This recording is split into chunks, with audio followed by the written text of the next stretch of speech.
भारत में अनादिकाल से आदिवासी लोग रहते आए हैं। सदियों से यह आदिवासी लोग अपनी संस्कृति, रीति रिवाज, परंपराएं और प्रकृति को बचाते हुए आए हैं। समय के साथ भारतीय उपमहाद्वीप पर बाहरी देशों से कई आक्रमणकारी आए और इन आक्रमणकर्ताओं का सामना भारतीय उपमहाद्वीप के आदिवासियों से हुआ। कुछ आक्रमणकर्ता यहीं भारत में ही बस गए और उन्होंने आदिवासी परंपराओं को अपना लिया, तो वहीं कुछ आक्रमणकर्ता भारतीय उपमहाद्वीप का खजाना लूट कर ले गए। इसी बीच आदिवासियों ने आक्रमणकारियों के विरुद्ध कई बड़े बड़े विद्रोह किए। सन 1771 से 1784 के बीच तिलका मांझी ने महत्वपूर्ण विद्रोह किया। आज हम इस वीडियो में ब्रिटिशों के शासनकाल के दौरान हुए 10 आदिवासी विद्रोहों के बारे में जानेंगे। संथाल विद्रोह। वर्ष 1855 में जमींदारों, महाजनों और कर्मचारियों के अन्याय और अत्याचार से तंग आकर संथाल पहाड़िया लोगों ने उनके विरुद्ध विद्रोह का बिगुल फूंक दिया था। यह विद्रोह अंग्रेजों के विरुद्ध एक सशस्त्र जनसंग्राम था। इस विद्रोह का नेतृत्व सिद्धू, कान्हू, चांद और भैरव, ये 4 भाई एवं फूलों और जहानों नामक 2 बहनें कर रहे थे। इस विद्रोह का मुख्य क्षेत्र संथाल परगना था। संथाल विद्रोह का प्रसार इतनी तेजी से हुआ कि भागलपुर और राजमहल क्षेत्र में ब्रिटिश कंपनी का शासन लगभग समाप्त हो गया। संथाल विद्रोहियों ने डाकघर और पुलिस स्टेशनों को लूटकर आग लगा दी।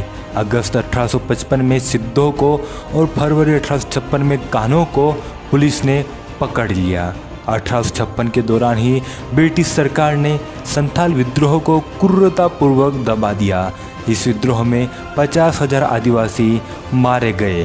संथाल विद्रोह शांत होने के बाद 1856 में विधिवत संथाल परगना की स्थापना की गई और संथाल परगना काश्तकारी अधिनियम बनाया गया, जिसके तहत संथाल आदिवासी की जमीन गैर संथाल नहीं ले सकता था। भील विद्रोह। भील शब्द को हम विद्रोह का पर्याय भी कह सकते हैं। भीलों ने 1804 से 1940 में देशी रियासतों और अंग्रेजों के विरुद्ध विद्रोह किया। विद्रोह का कारण था देशी रियासतें, अंग्रेज और सेठ साहूकारों ने भीलों को उनके पारंपरिक रिवाजों और संसाधनों से वंचित किया जा रहा था। 1818 के अंत में उदयपुर राज्य के भीलों ने अपने आप को स्वतंत्र घोषित कर दिया। पोमट और खेरवाड़ के भील बड़े ही साहसिक लड़ाकू योद्धा थे। उन्होंने सरकारी अधिकारियों को मौत के घाट उतार दिया और महाजनों की दुकानों को भी आग लगा दी। 1836 में बांसवाड़ा में भील उपद्रव हुआ। 1825 में पश्चिमी घाट पर सेवाराम भील के नेतृत्व में विद्रोह हुआ। 1820 में महाराष्ट्र के भीलों ने दशरथ भील के साथ विद्रोह किया। मध्य प्रदेश में दंटिया भील के नेतृत्व में विद्रोह हुआ। इस तरह भीलों ने 1632 में मुगलों के विरुद्ध, 1643 में गोंडों के साथ मुगलों के विरुद्ध, 1802 से 1820 के बीच नादिर सिंह भील के नेतृत्व में, 1819 से 20 के बीच महाराष्ट्र के दशरथ भील और चिल नायक के नेतृत्व में, 1820 में महाराष्ट्र के कानिया भील और हिरिया भील के नेतृत्व में और 1825 में सेवाराम के नेतृत्व में और 1846 में कुंवर जीवा वसावा आदि भील प्रमुखों के नेतृत्व में विद्रोह हुआ। 1913 में मानगढ़ विद्रोह हुआ, जिसमें 1507 भील मारे गए। 1921 में भोमट का भील विद्रोह हुआ। 1940 में भीलों ने प्रमुख विद्रोह किया। 1804 में पहली बार भीलों ने पेशवाओं के विरुद्ध महत्वपूर्ण विद्रोह किया था। मुंडा विद्रोह। बिरसा मुंडा के नेतृत्व में झारखंड क्षेत्र में मुंडा विद्रोह हुआ।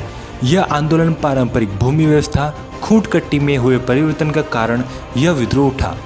1899 में बिरसा मुंडा ने आदिवासी राज स्थापित करने के लिए ठेकेदारों, जागीरदारों, राजाओं और हाकिमों के विरुद्ध विद्रोह का आह्वान किया। इस विद्रोह में पुरुषों के साथ साथ महिलाओं ने भी बढ़ चढ़कर भाग लिया। बिरसा मुंडा ने नारा दिया, अबुआ डिशुमरे अबुआ राज, यानी हमारी ज़मीन हमारा राज। यह विद्रोह उलगुलान विद्रोह यानी महान हलचल के रूप में जाना गया। फरवरी 1900 में बिरसा मुंडा को सिंह भूमि में गिरफ्तार कर रांची जेल में डाल दिया गया। जून 1900 में उनकी मृत्यु हो गई। बिरसा मुंडा मात्र 25 वर्ष की आयु में ही शहीद हो गए, लेकिन इतनी सी कम उम्र में उन्होंने पूरी ब्रिटिश सत्ता को हिलाकर रख दिया। रंपा विद्रोह। आंध्र प्रदेश के आदिवासियों ने रंपा विद्रोह किया। अल्लूरी सीताराम राजू के नेतृत्व में यह विद्रोह सेठ साहूकारों, सूदखोरों और बेगारी के विरुद्ध 1822 से 24 के बीच हुआ। नागा विद्रोह। नागा आंदोलन का उद्देश्य सामाजिक एकता लाने और प्राचीन धर्म को पुनः जीवित करना था। एक युवा रांगमई नेता जदोनांग के नेतृत्व में एक शक्तिशाली नागा आंदोलन उठा। इस आंदोलन का मुख्य उद्देश्य नागा राज्य की स्थापना करना था। इस आंदोलन के परिणाम स्वरूप जदोनांग को गिरफ्तार कर लिया गया तथा 29 अगस्त 1931 ईस्वी को उन्हें फांसी दे दी गई। उनके बाद 17 वर्षीय गाइदिन्ल्यू नागा विद्रोह की नेता बनी। रानी गाइदिन्ल्यू ईसाई धर्म अपनाने के खिलाफ थी। उन्होंने अपनी आदिवासी संस्कृति, भाषा और परंपराओं को बरकरार रखने के लिए कहा। जवाहरलाल नेहरू ने गाइदिन्ल्यू को रानी की उपाधि से नवाजा था। कोल विद्रोह। 1831 में कोल आदिवासियों ने बुद्धू भगत, जोवा भगत व बुली महतो के नेतृत्व में अंग्रेजों, सेठ साहूकारों और अन्य गैर आदिवासियों के विरुद्ध विद्रोह किया। कोल आदिवासियों ने जमींदारों, महाजनों और सूदखोरों की संपत्तियों को नष्ट कर दिया और सरकारी खजाने को लूट लिया। कोलों ने कचहरियों और थानों पर आक्रमण किया। अंत में कंपनी ने स्थिति को गंभीरता से लेते हुए विशाल सेना भेजी और निर्दयता से इस विद्रोह को दबा दिया। कोल अंग्रेजों का सामना पारंपरिक हथियार से कर रहे थे। इस युद्ध में बड़ी संख्या में कोल आदिवासी मारे गए। रामोसी विद्रोह। सन 1822 से 29 के बीच रामोसी आदिवासियों द्वारा रामोसी विद्रोह किया गया। पश्चिमी घाट के रामोसी आदिवासियों ने अपने आदिवासी सरदार चित्तर सिंह के नेतृत्व में यह विद्रोह किया। उन्होंने सतारा के आसपास के क्षेत्रों में तबाही मचाई और किलों पर भी आक्रमण कर दिया। 1825 से 26 के भयंकर अकाल और अन्नाभाव के कारण रामोसी आदिवासियों ने ओमाजी के नेतृत्व में पुनः विद्रोह कर दिया और यह विद्रोह 1839 तक चलता रहा। खोंड और सबर विद्रोह। ओडिशा से लेकर बंगाल और मध्य भारत तक फैले खोंड और सबर आदिवासियों ने अंग्रेजों, जमींदारों और साहूकारों के विरुद्ध यह विद्रोह किया। इस विद्रोह का नेतृत्व चक्र बिसोई ने 1855 तक और 1856 में राधाकृष्ण दंडसेना ने किया। 1857 में दंडसेना को फांसी पर लटका दिया और आंदोलन समाप्त हो गया। चुवार विद्रोह। बंगाल क्षेत्र के चुवार आदिवासियों ने 1768 में अंग्रेजों के खिलाफ हथियार उठा लिए। इनका नेतृत्व भूमिकेलापाल, ढोलका तथा बाराभूम के राजाओं ने मिलकर किया। यह विद्रोह 3 दशक तक चला और फिर धीरे धीरे शांत हुआ। खासी विद्रोह। गारो और जैंतिया पहाड़ी पर खासी आदिवासी निवास करते हैं। 1824 में ब्रह्मपुत्र नदी घाटी क्षेत्र पर अंग्रेजों का अधिकार हो गया। असम व सिलहट के बीच सैन्य मार्ग स्थापित करने हेतु एक सड़क योजना बनाई।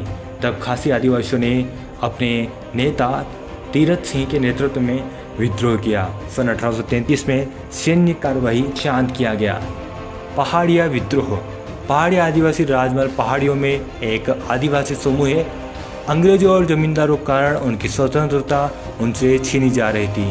सन 1766 में पहाड़ी आदिवासियों ने रमना आहाड़ी के नेतृत्व में विद्रोह किया। फिर 1778 में राजा जगन्नाथ के नेतृत्व में पहाड़िया विद्रोह हुआ।